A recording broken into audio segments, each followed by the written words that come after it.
A continuación va a intervenir Philip Unziker, gerente de la librería Sofos de Ciudad de Guatemala y presidente de la Asociación Gremial de Editores de Guatemala, para hablarnos del proyecto Centroamérica Cuenta. Hola, gracias Ana. Qué bueno que me tocó después del café.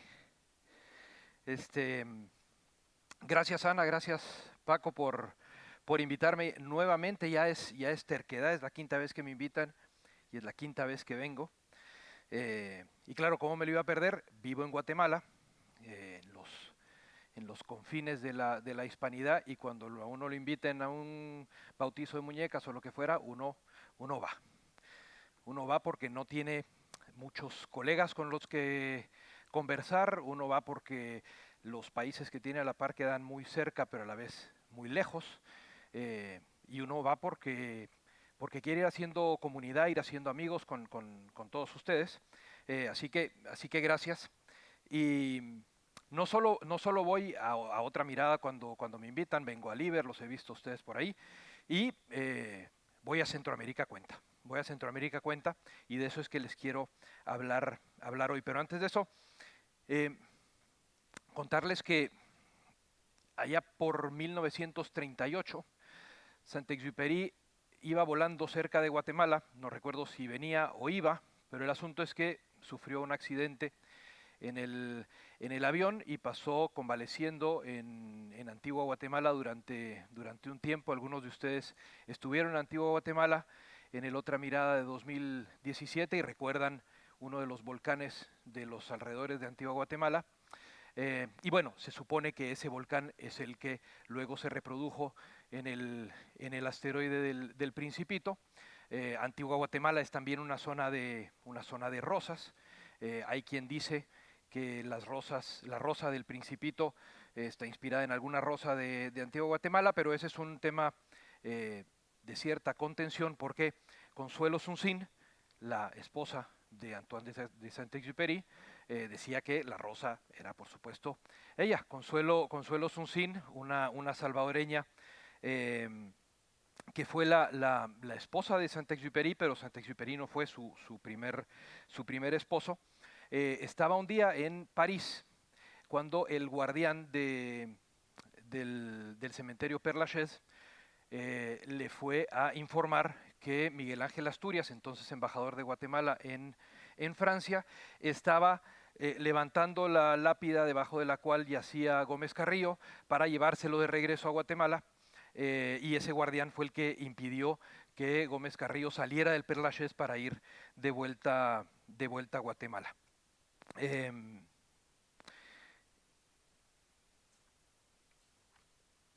En más o menos unos 100 años antes de la Reforma Luterana, Jan Hus, que era rector de la Universidad Carolina de Praga y precursor, como decía, por 100 años de la Reforma Luterana, estableció una iglesia que luego se dio en llamar la Iglesia Morava o los husitas, algunos de los cuales se fueron a instalar a Belén o a Bethlehem en Pensilvania, como pude corroborar cuando se lo pregunté a Edurne Portela, que estuvo ahí estudiando un tiempo. Y algunos de esos moravos de Pensilvania migraron después como misioneros a la costa de Mosquitia, en Nicaragua, en donde consiguieron que la religión predominante entre los afrodescendientes e indígenas de la zona de Mosquitia fuera la religión morava. Religión que le dio una identidad al grupo, que siempre se sintió muy alejado del Estado, y que, digamos, a raíz de esa identidad un poquito marginal, opuso resistencia tanto a Somoza como a los sandinistas después, y que siguen en franca resistencia. En 2009,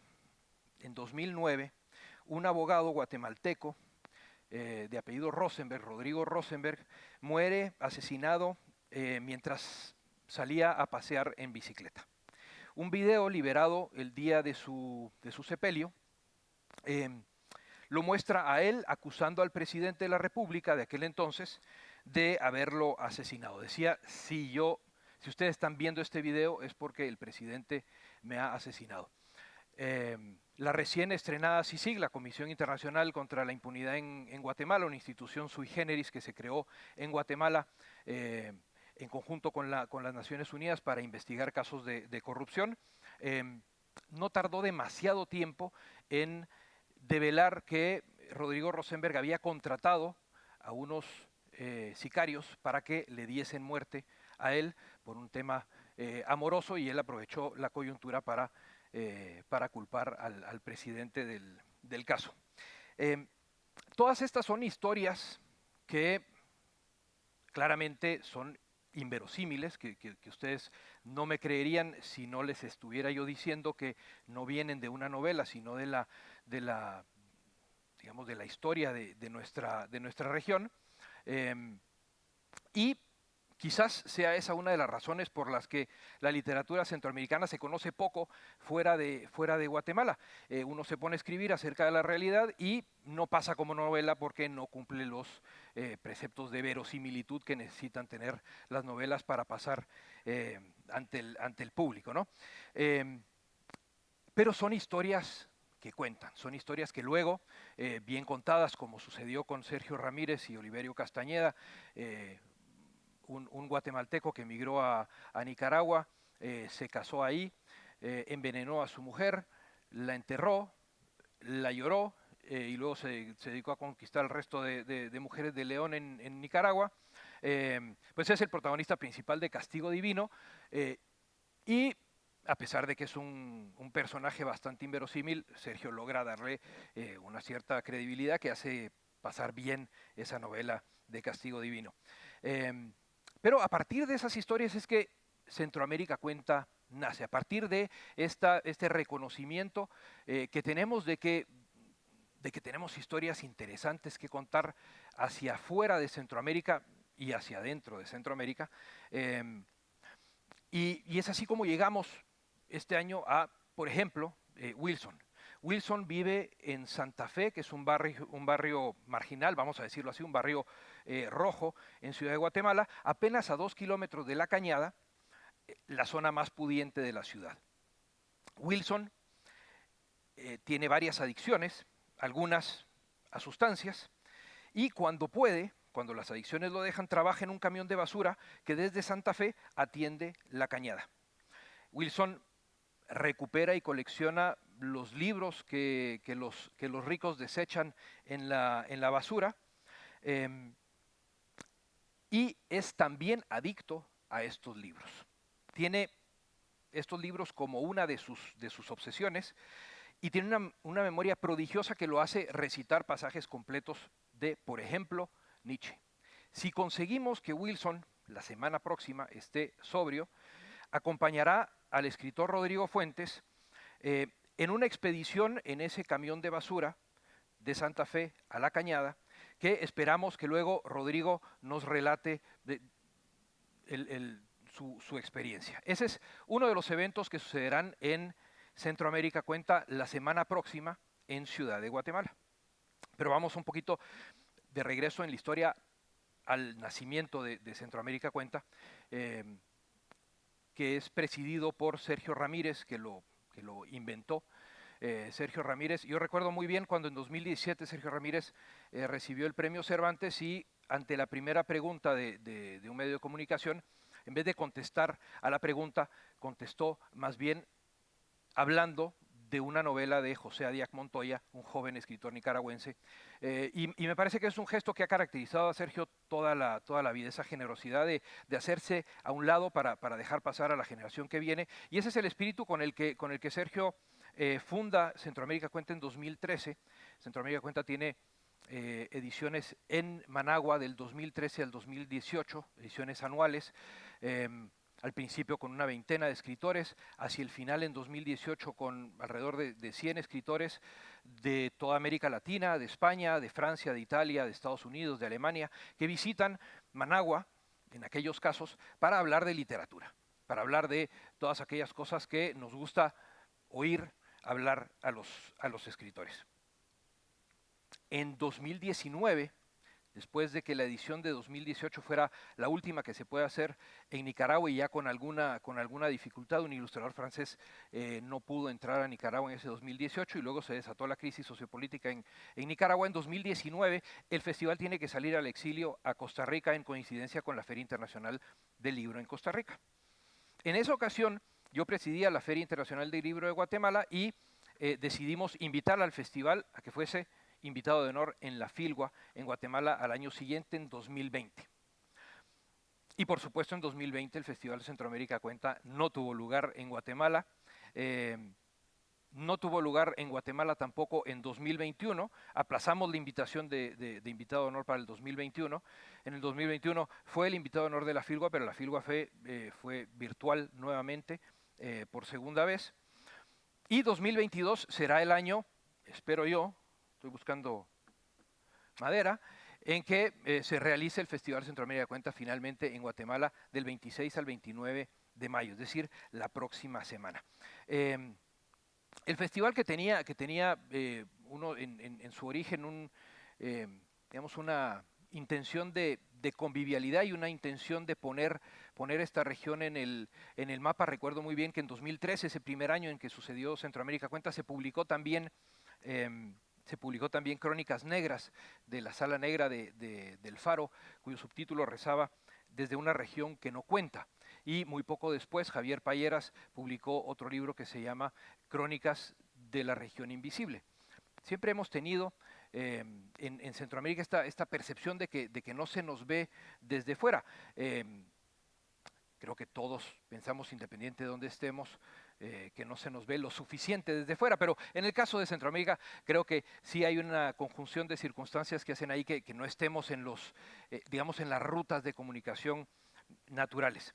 Pero más que hablar en este festival de por qué Centroamérica no se ve, más bien Sergio ha querido dar la ocasión de no solamente de hablar de Centroamérica, sino de vivir Centroamérica, de invitar autores para que vengan a conocer esta región y puedan más adelante seguir hablando de la región, ¿no?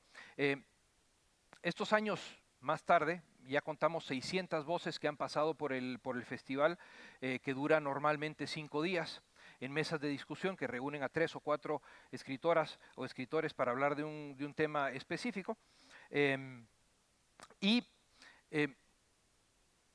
Este año que viene será un festival relativamente modesto, con 40 escritores, que la verdad es que nos sabrán a gloria la visita de estos 40 escritores en Guatemala, porque hay que decirlo, no hemos empezado con eventos presenciales en Guatemala, sino hasta hace más o menos un mes y medio. O sea que cuando planeamos nos lo estábamos jugando un poquito también.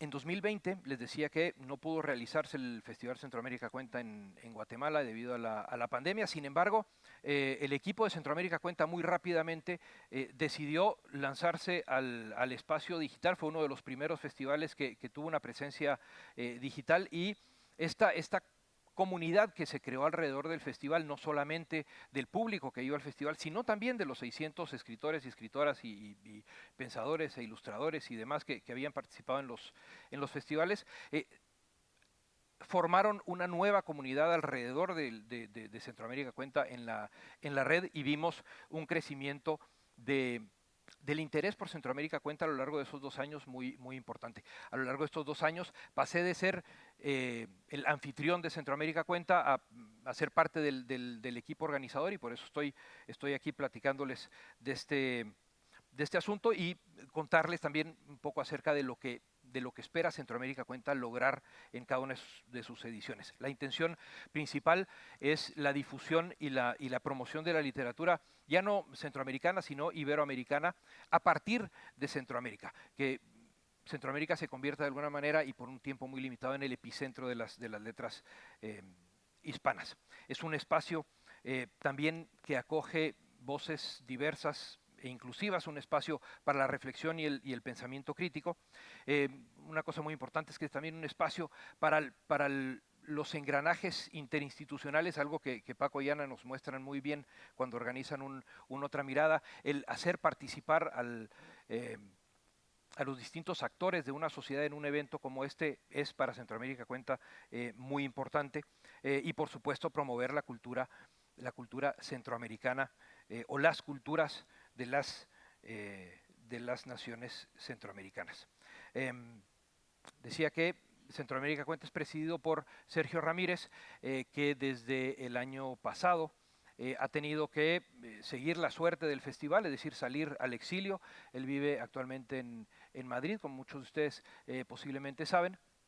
Está ahora en Costa Rica y pasará por Guatemala para el festival la próxima semana.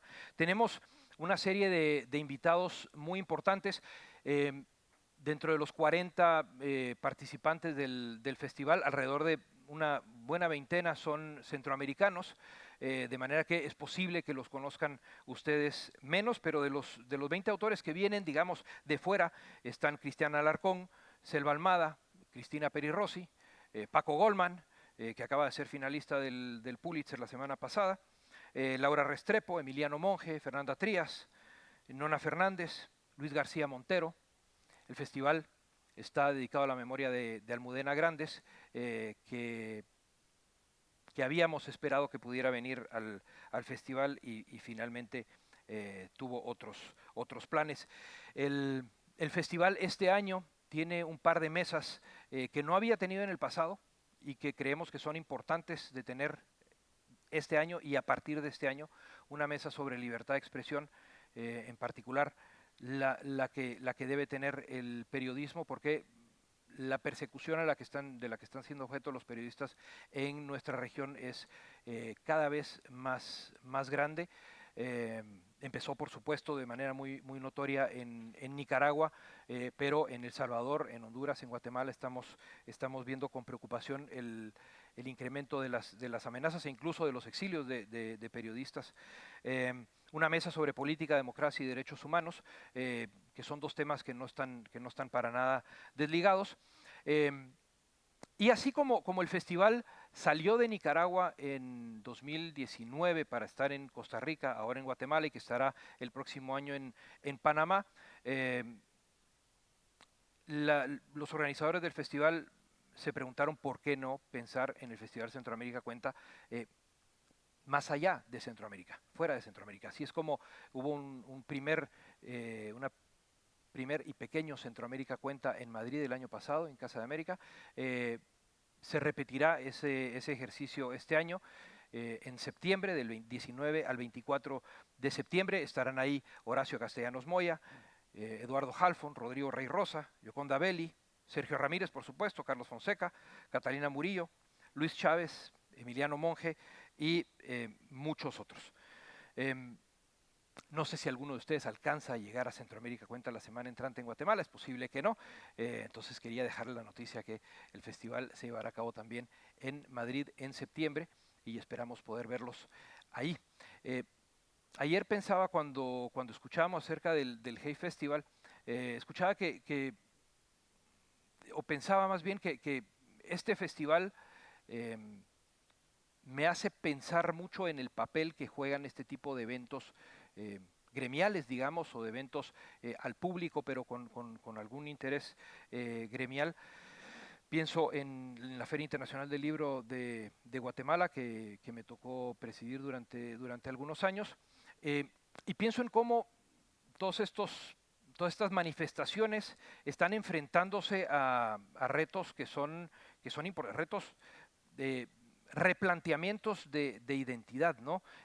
Hablábamos ayer, o más bien nos hablaba ayer Marisol acerca de la identidad cambiante de las ferias, que hay ferias para profesionales que quieren ser ferias para el público que quieren convertirse también en ferias profesionales, y creo que estamos pasando por un momento en que tenemos que repensar qué es lo que esperamos de estos festivales, de estos eventos gremiales, y En el caso de Otra Mirada y en el caso de muchos otros, sabemos que así como es importante lo que sucede aquí desde la tarima, es quizás más importante lo que sucede en los pasillos, en el café, y que bueno, que siempre hay espacios para eso.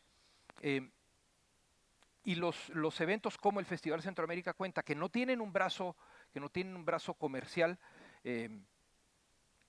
dependen, hablaba Marifé, perdón, te dije Marisol, Marifé, de tres pilares, ¿no? El pilar cultural, el económico, el político, y como que todos estos eventos se apoyan mucho en dos de esos y uno queda un poco flaco. El festival quizás se apoya mucho sobre el pilar cultural, el pilar político también, el comercial menos, y no digo esto porque tenga respuestas, sino para comentar que desde los festivales también nos planteamos estas dificultades, porque el caminar con dos patas siempre las supone.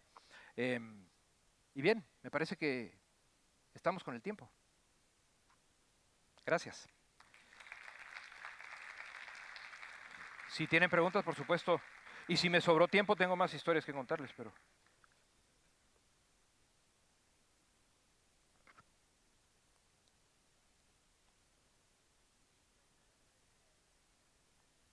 ¿Perdona? Madrid en septiembre va a tener un formato muy parecido a todos los Centroamérica Cuentas, una serie de mesas en los que, digamos, no tenemos conferencias, no tenemos presentaciones de libros, digamos, no ponemos a una sola persona normalmente en un escenario, sino más bien de lo que se trata es de conversar a dos y tres voces. Y es importante esto porque la idea original detrás de esta, digamos, de esta formación es que escritores centroamericanos que tienen una exposición bastante menor a la que podrían tener sus contrapartes en otras latitudes puedan en algún momento tener, digamos, el mismo tiempo de aire que otros escritores, ¿no? De ahí parte un poco esta idea de una conversación a 3 o a 4.